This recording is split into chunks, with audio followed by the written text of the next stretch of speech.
A GOP plan for the census would revive Trump's failed push for a citizenship question. A coalition of conservative groups is preparing for a chance to shape the country's next set of census results in case a Republican president returns to the White House in 2025.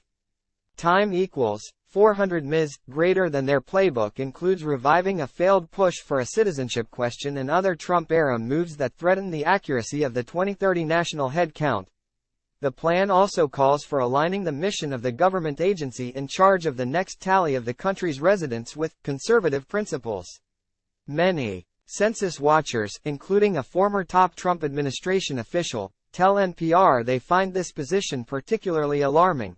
The policy proposals, led by the Heritage Foundation, a Washington, D.C.-based think tank, are part of a broader, Project 2025, plan for dismantling aspects of the U.S. government. For too long, conservative presidents' agendas have been stymied by liberal bureaucrats who put their own agenda over that of the president, whom they serve. Paul Dans, a former Trump appointee who is Project 2025's director, claims in a statement, since the plan's release in April, most public attention has focused on its climate policy and calls to expand the president's power over federal agencies. But 2025 marks a pivotal year for one particular and often neglected agency, the Census Bureau. The federal government's largest statistical agency is about to start a critical planning period for the upcoming once-a-decade count.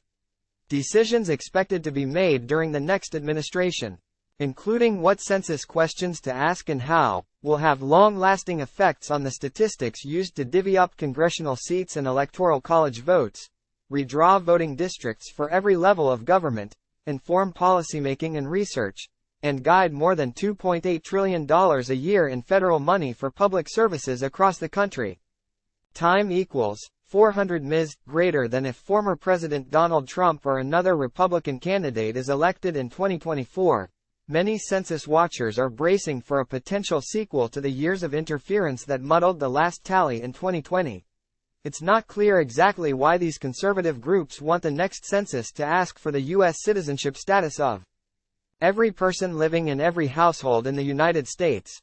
Research by the Bureau has shown that including the question, "Is this person a citizen of the United States?" on forms is likely to discourage many households with Latino or Asian American residents from getting counted in official population totals.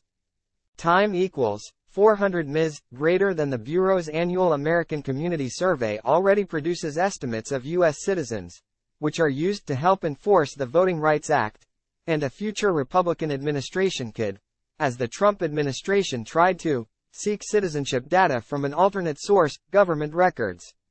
The agency's researchers said those would be more accurate and less costly to use than people's self-reported answers. President Biden stopped that work in 2021. Still, Thomas Gilman, a former Chrysler executive who, during the Trump administration, served as chief financial officer for the Bureau's parent agency, the Commerce Department, writes in the Project 2025's policy guide, any successful conservative administration must include a citizenship question in the census.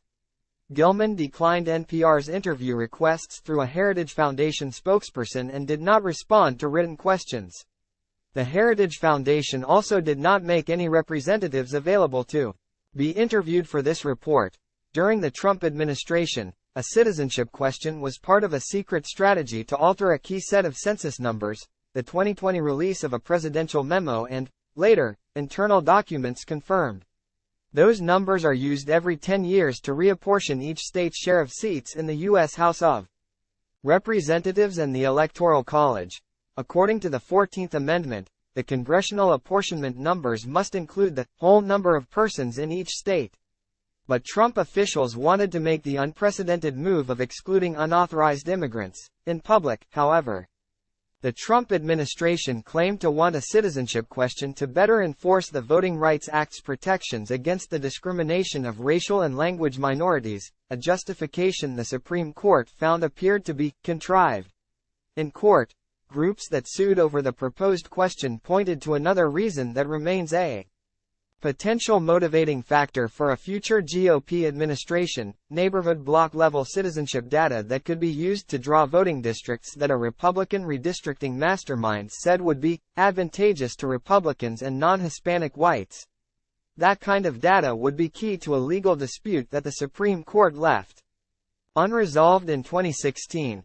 Whether it is legal for states to redraw legislative districts based on the number of citizens old enough to vote rather than of all residents in an area, it's an open question whether Trump, if re-elected, would make another go for a citizenship question. His campaign did not respond to a request for comment. Time equals 400 Ms. greater than Herman Haberman, a former deputy director of the Bureau who testified in court against the Trump administration's citizenship question push, sees echoes of that failed effort embedded within the Project 2025 plan. It repeats a misleading Trump-era talking point that appears to reference the United Nations Statistics Division census recommendations. Asking a citizenship question is considered best practice even by the United Nations. I don't think they've read properly what it says there, says Haberman about how Project 2025 interprets recommendations he helped write while serving as the director of the UN Statistics Division. It doesn't say thou shalt do this.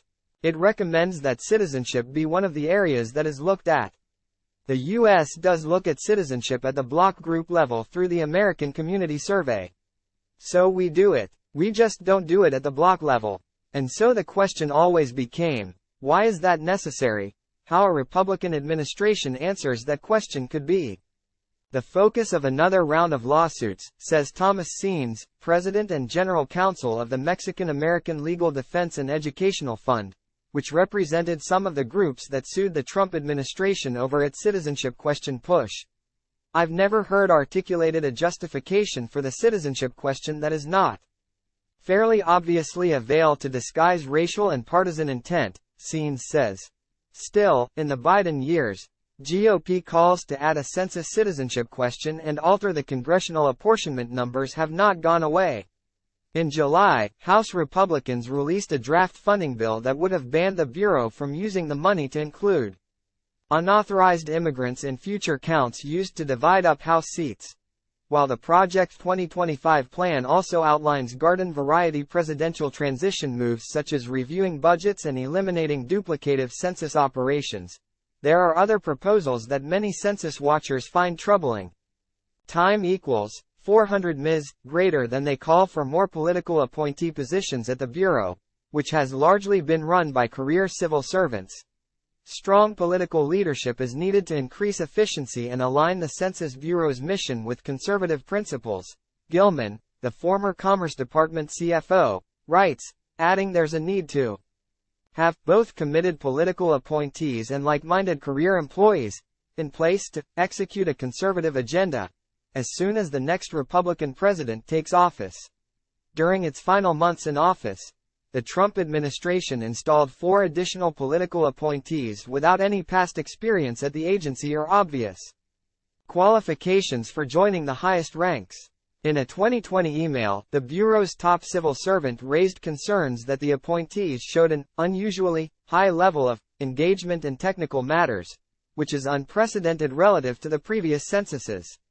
After an investigation, an official from the Government Accountability Office told Congress that the appointees ultimately did not have undue influence into the operations of the census. Their exact responsibilities, however, remain murky. Haberman, the former deputy director at the Bureau, sees any similar return of this Trump-era move as the first step to having a set of statistics which the people, the nation will not trust. Time equals 400 Ms. greater than, some of us would believe that the function of statistics is, if you will, the lifeblood of a democracy, Haberman adds. The idea of statistics agencies is to produce reliable, unbiased, trustworthy information that the nation can use in making its decisions and in understanding itself. They want the statistics agency to be a mouthpiece, if you will, for the Republican administration. The plan also criticizes an ongoing review by the White House's Office of Management and Budget of how the census and federal government surveys ask about people's racial and ethnic identities. Ahead of the 2020 census, Trump officials stalled that process, which has been driven by years of research by the Bureau into how to better reflect the country's ever-shifting diversity. The Bureau has found that many people of Middle Eastern or North African descent do not identify as white, which is how the federal government officially categorizes them. The agency has also been tracking the rise of a catch-all checkbox known as some other race, now the second largest racial category in the U.S. after white. It's mainly the result of the difficulty many Latinos face when answering a census question about their race that does not include a checkbox for Hispanic or Latino, which the government considers to be an ethnicity that can be of any race. Based on their testing, the Bureau's researchers have recommended combining the questions about race and ethnicity into one and adding a checkbox for Middle Eastern or North African. Is expected to announce decisions on those proposals by summer 2024. Project 2025's plan, however, calls for a Republican administration to take control of this process and thoroughly review any changes. Because of concerns among conservatives that the data under Biden administration proposals could be skewed to bolster progressive political agendas. Meeta Anand, Senior Program Director of Census and Data Equity at the Leadership Conference on Civil and Human Rights, says any attempts to modify or roll back changes would be a movement away from accuracy and truly understanding who we are as a nation.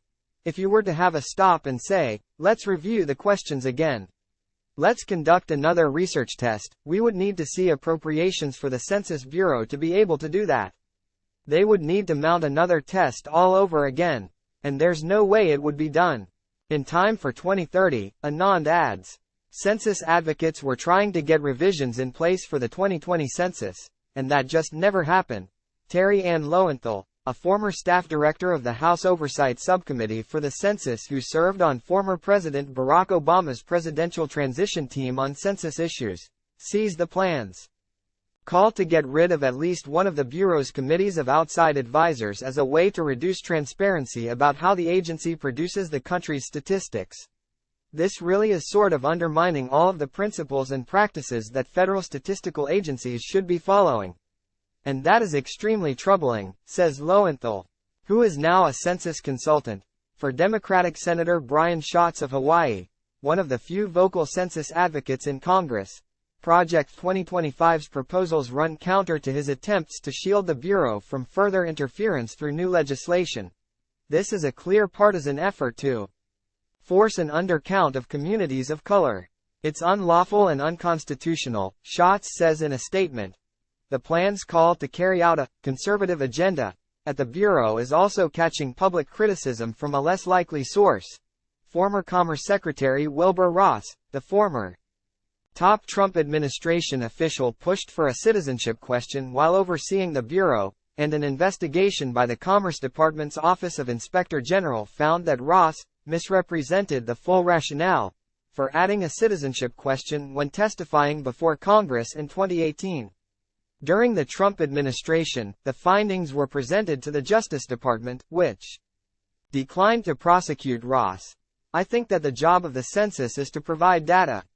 If the elected officials want to interpret that one way or another, well, that's okay. That's their prerogative. I don't think the census should try to shade things in any political direction, said Ross, who declined to answer questions about a citizenship question but said he believes it is a valid question on whether there should be more political appointees at the Bureau. Ross said it's not a question he has really thought about, but noted, to the degree that the implication was that the census should be more politicized, I do not agree with that.